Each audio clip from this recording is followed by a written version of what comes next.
સૌને જય ભીમ, નમો બુદ્ધાય, જય ભારત, જય સંવિધાન।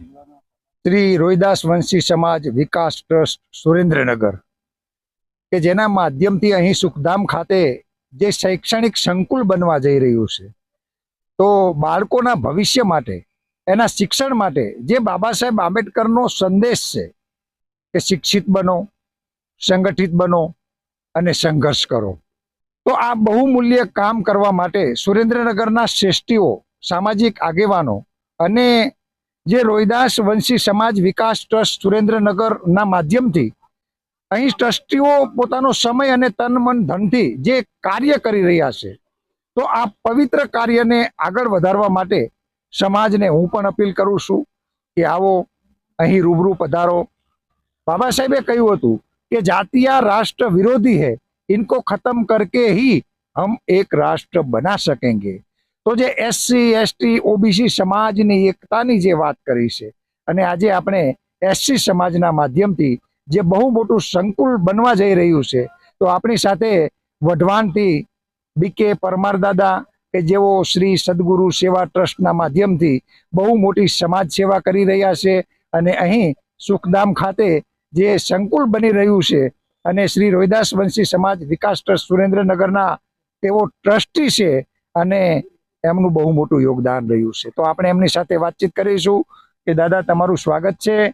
તો આ તકે આપ શું કહેશો? સૌથી પહેલા ગોરધનભાઈ ને ભીમકી આવાજની યુટ્યુબ ચેનલ તરફથી ત્યાં સુખધામ ખાતે તમે પધાર્યા અને ઇન્ટરવ્યુ માટે અમારા આગેવાનો ઇન્ટરવ્યુ લીધું, એ બદલ આપને ખૂબ ખૂબ અભિનંદન આપું છું। રોહિદાસ સમાજ વિકાસ ટ્રસ્ટ દ્વારા આ શૈક્ષણિક સંકુલ અને સમાજ ભવન બનવા જઈ રહ્યું છે, ત્યારે અમારી જે ટીમે 3 વર્ષ સુધી સખત મહેનત કરી, 50 માણસોની ટીમ આમાં કામ કરી રહી હતી, અને આની પહેલા પણ અમે ચિંતન શિબિરો ચાલુ કરેલી।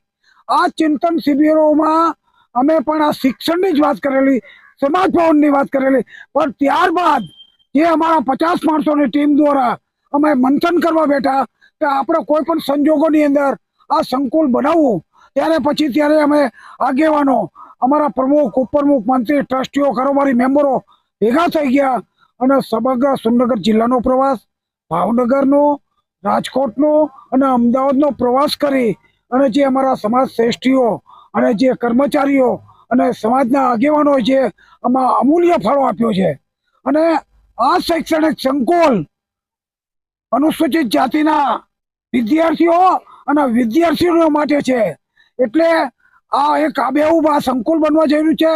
સમગ્ર ગુજરાતની નજર આ સંકુલ ઉપર છે, એટલે હું તો એટલો બધો આનંદ અનુભવું છું કે આ સંકુલ નમૂના રૂપ ગુજરાતમાં બનશે એવી હું આશા રાખું છું। બીજું, આમાં આ સંકુલની અંદર જે અમને દાન આપ્યું છે, જે સમાજ શ્રેષ્ઠીઓ, પૈસાદાર માણસોએ, જે ઉદ્યોગપતિઓ છે અને કર્મચારીઓ પણ છે, આ લોકોને હું રોહિદાસ સમાજ વિકાસ ટ્રસ્ટ તરફથી હું અભિનંદન આપું છું। અને આમાં મારી એક જ નમ્ર વિનંતી છે કે આ સંકુલ જે બનવા જઈ રહ્યું છે, એમાં તમે તન મન અને ધનથી આમાં મદદરૂપ થાઓ। અને બાબા સાહેબ આંબેડકર તો એક જ વસ્તુ કહીને ગયા, શિક્ષણ વધાર બધું નકામું છે। બાબા સાહેબને આપણે અનુસરવા જોઈએ, બાબા સાહેબના રાહ ઉપર ચાલો છો અને અંધશ્રદ્ધામાંથી દૂર થઈ જાઓ। હવે આપણી પાસે એક જ રસ્તો છે, શિક્ષણ, અને વ્યસનમાંથી મુક્ત જાઓ। જે સમાજની પ્રગતિ થઈ છે એ સમાજે શિક્ષણની પહેલ કરીએ છે, એટલે આવા જે સમાજના આગેવાનો દ્વારા જે આ સંકુલ બની રહ્યું છે, એ ખૂબ જ અમારા માટે આનંદની વાત છે। અને આ સંકુલમાં તમે તમામ સમગ્ર અનુસૂચિત, ગુજરાતના અનુસૂચિત જાતિની વાત છે, અને આ સંકુલમાં દીકરા દીકરીઓ માટે ભણવા માટેનું અમારા ભાવિ પેઢી આ જોઈને ખુશ થશે, અને આમાં દીકરા દીકરીઓ ભણશે। વધારે કંઈ કહેતો નથી, પણ આમાં અમે બે હાથ જોડી નમ્ર વિનંતી કે આમાં સહકાર આપો, અને જ્યાં જ્યાં જે આપણા લોકો છે એમાંથી આમાં દાન આપો, અને આ સંકુલ જેમ બને વહેલું શકે પૂરું થાય।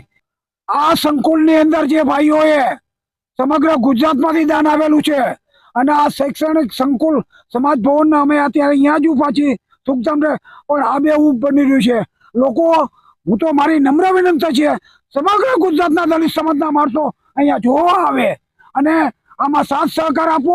વધારે કંઈ કહેતો નથી, અને આ જલ્દીમાં જલ્દી આ સંકુલ બને એવી અપેક્ષા સાથે જય ભીમ નમો બુદ્ધાય. ખૂબ જ સરસ વાત કરી પી.કે. પરમાર દાદાએ. શ્રી રોહિદાસ વંશી સમાજ વિકાસ ટ્રસ્ટ સુરેન્દ્રનગર એના જેવો ટ્રસ્ટી છે, તો અહીં સમાજને પણ વિનંતી કરવામાં આવે છે કે આવનારા દિવસોમાં એસસી સમાજના વિદ્યાર્થીઓને સારું શિક્ષણ મળે એટલા માટે અહીં હોસ્ટેલનું જે નિર્માણ થઈ રહ્યું છે, તો સૌ સાથ સહકાર આપવા વિનંતી. જય ભીમ નમો બુદ્ધાય.